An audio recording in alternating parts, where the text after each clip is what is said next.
Perkenalkan, kami dari Universitas Katolik Musi Caritas Palembang. Di sini kami ingin mempresentasikan tentang keputusan investasi modal. Sebelum memulai presentasi, kami ingin memperkenalkan diri terlebih dahulu. Perkenalkan, nama saya Jovita Natania dengan NIM 1922043 dan teman saya Philadelphia dengan NIM 1922030.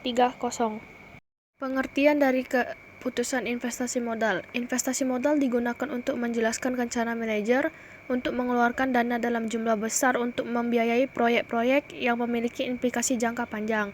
Yang kedua, investasi tidak hanya mencakup penanaman dana, tetapi pembelian barang dagangan dan peralatan merupakan investasi.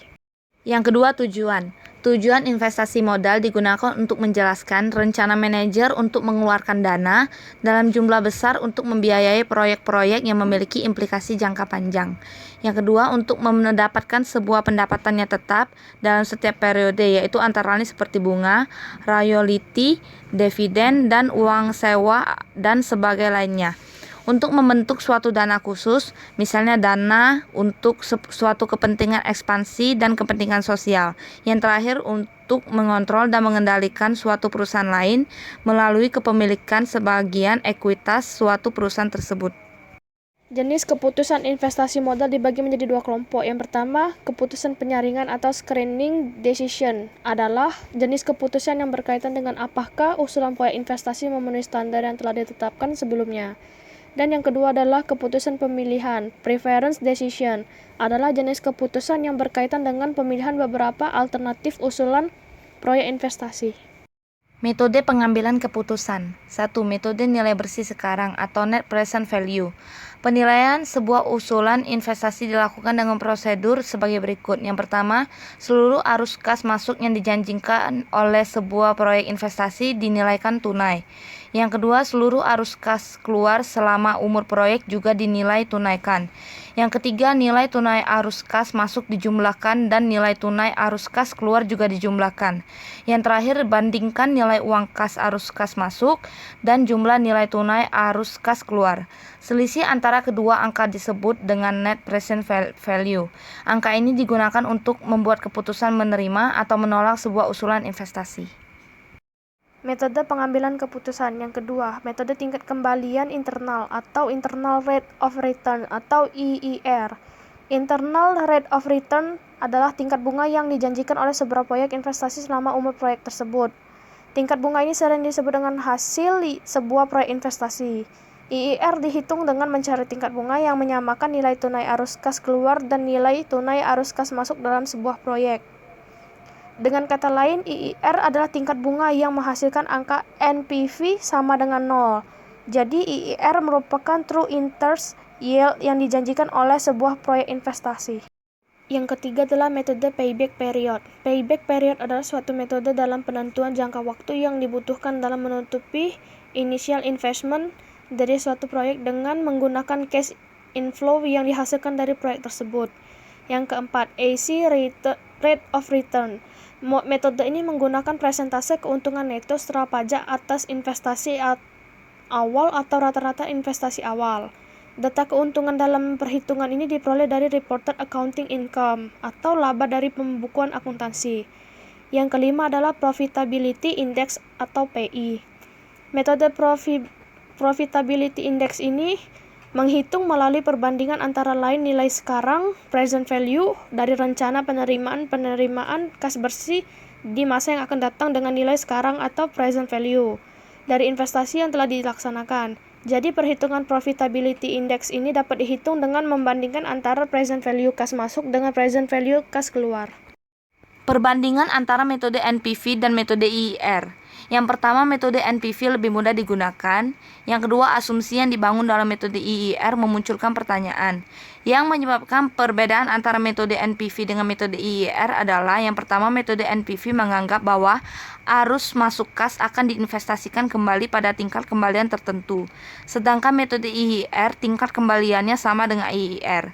Yang kedua, metode NPV mengukur kemampu labaan dalam angka absolut, sedangkan IRR mengukurnya dalam angka yang relatif. Investasi modal di lingkungan industri maju. Yang pertama, di lingkungan industri maju, investasi jangka panjang umumnya berhubungan dengan otomasi komputerisasi pabrik. Yang kedua, berbagai manfaat dapat diperoleh dari perencanaan rancangan ulang dari penyederhanaan proses manufaktur yang dilakukan sekarang. Yang ketiga, jika manfaat dari perencanaan ulang dan penyederhanaan telah dicapai, barulah dapat dilihat secara jelas apakah otomasi dapat menghasilkan tambahan biaya. Lingkungan manufaktur baru menghendaki bahwa perhatian sekarang lebih diarahkan pada input yang digunakan dalam model pendiskontoan arus kas. Seperti yang diketahui, jenis-jenis arus kas ada dua. Yang pertama adalah arus kas keluar. Arus kas keluar merupakan investasi awal atau termasuk biaya instalasi, kenaikan modal kerja, reparasi dan pemeliharaan, dan kenaikan biaya operasi. Yang kedua adalah arus kas masuk. Arus kas masuk merupakan kenaikan pendapatan, penurunan biaya, nilai sisa atau residu, dan pembebasan modal kerja. Pemulihan investasi awal. Ketika menghitung nilai tunai sebuah proyek, depresiasi tidak dikurangkan karena yang pertama, depresiasi merupakan biaya yang tidak memerlukan pengeluaran kas saat ini. Dan kedua, metode pendiskontoan arus kas secara otomatis memberikan kembalian investasi awal sehingga pengurang depresiasi tidak diperlukan. Penyederhanaan asumsi. Dalam menggunakan metode arus kas yang diskontokan, minimum ada dua asumsi yang disederhanakan. Yang pertama, seluruh arus kas selain investasi awal dianggap terjadi pada akhir tahun. Yang kedua, seluruh arus kas yang dihasilkan oleh sebuah proyek investasi segera diinvestasikan kembali. Pendekatan lain dalam analisis investasi modal. Yang pertama adalah metode period kembalian investasi atau payback method.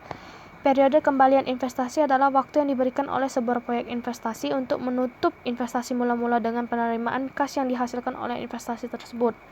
Rumus periode kembalian adalah investasi awal yang dibagi dengan arus kas masuk bersih tahunan.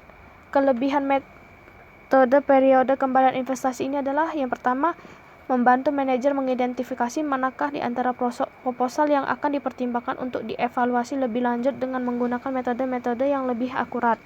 Yang kedua, bermanfaat bagi perusahaan yang baru yang kondisinya kekurangan kas. Dan yang ketiga, bermanfaat bagi industri yang produknya cepat usang. 2. Metode tingkat kembalian sederhana atau simple rate of return method. Metode ini merupakan metode yang tidak melibatkan pendiskontoan arus kas masuk, namun lebih memfokuskan pada laba bersih akuntansi. Selanjutnya masuk ke sesi pertanyaan. Yang pertama, jelaskan apa saja yang menjadi dasar-dasar keputusan investasi. Yang menjadi dasar-dasar keputusan investasi adalah terdiri dari tingkat return harapan, tingkat resiko, serta hubungan antara return dan resiko. Return adalah keuntungan yang akan didapatkan oleh seorang investor dibandingkan antara return harapan dan aktual. Resiko adalah kemungkinan realisasi return aktual lebih rendah dari return minimum yang diharapkan. Hubungan tingkat resiko dan harapan bersifat searah dan linear. Artinya semakin besar resiko suatu aset, semakin besar pula return harapan atas aset tersebut. Demikian sebaliknya. Pertanyaan kedua, apa saja proses dalam pengambilan keputusan investasi modal?